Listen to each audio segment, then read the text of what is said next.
a day in my life muna tayo for today's video. Samahan nyo ako sa aking ganap as a postpartum mom with 6 months postpartum body. Morning exercise routine with me, pero ASMR lang. Ngayon lang ulit ako nakabalik ng exercise dahil yung pangalawang ulit ko ay talagang sumakit ang aking ulo. Kaya ay pinahinga ko na muna So sa mga bagong panganak din dyan, pwede nyo itong gawin, 15 minutes lang to. Kaya tama ng intro. Let's go!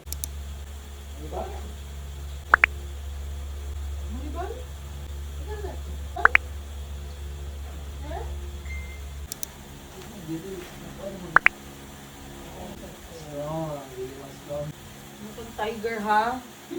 Unggoy man yung minatanawin. Managsawa ng lawas.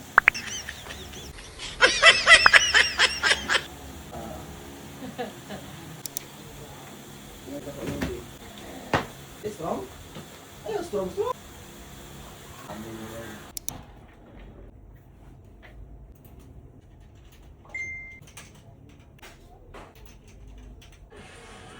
Warm up. Up next, high knee jacks. Go. 1, 2. Up next, side bends. 3, 2, 1, go. 1, 2, 4, 5, 8, 10.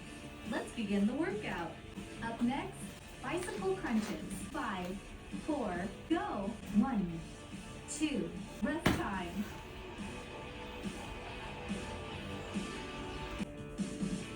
Up next, scissor kicks. 2, 3, 20. Rest time. Reverse crunches. 2, 3. Rest time. Fire hydrant. 1, 2, 6, 7, 8, 9. Rest time.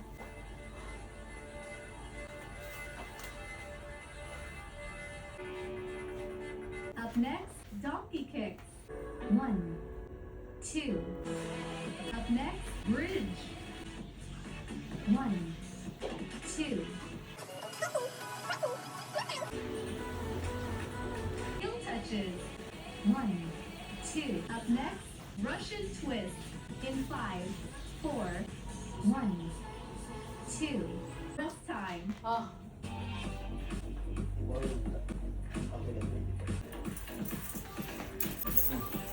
Up next, leg drops. 1, 2.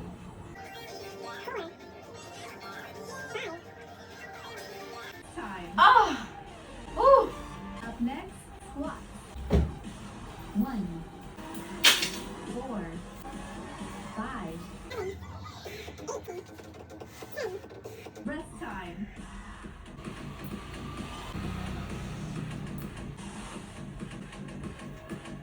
Up next, lunges. 1, 7. Rest time.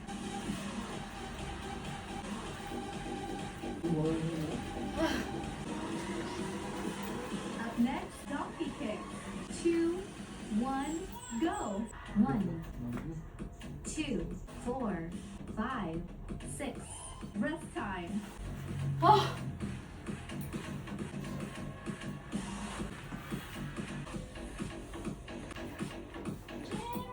Up next, reach through. 1, 2, 17, 20. Rest time. Up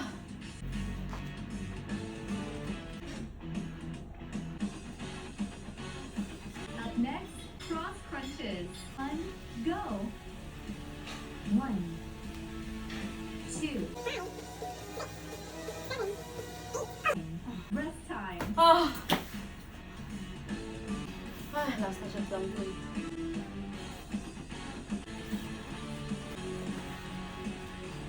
Up next, plank. In 5, 4, 3, 2, 1, go. 1, 2. 12. You have successfully completed the workout. Good job. After nga nga ng 15 minutes exercise, nag-quick bath muna ako kasi may lakad kami ngayon. Syempre, hindi mawawala ang aking YGB na sabon na may 10 times whitening at micro peeling with snail extract and sea buckthorn. So, ang lakad nga namin for today's video ay bago namin sunduin si Macy sa school, ipapa-check up na muna namin si Jem. Yung dada niya kasi, mabilis mataranta pagdating sa kanya. Pero wag ka, kaka-exercise ko lang pero ang daming rice. Huy, chismis! At least, nag-exercise kasi naman sa kain lang ng kain, walang exercise. So, natawa nga pala ako dyan sa video kasi nga itinuring ako ng mahal na reyna ng asawa ko. Pinagsisilbihan niya daw ako kako. Dapat daw pati sa pagpainom ng tubig. Dapat sweet daw kasi naka-turn on ang video. Hindi na kasi kami showy guys, tulad nung magjowa pa lang kami. Actually, mahihain talaga si Bobby. Nahihiya siya dati kapag nagkikiss kami in public. Eh lalo na nung pandemic kasi tatanggalin pang mask bago makakiss. Hanggang sa nasanay na lang talaga siya sa akin.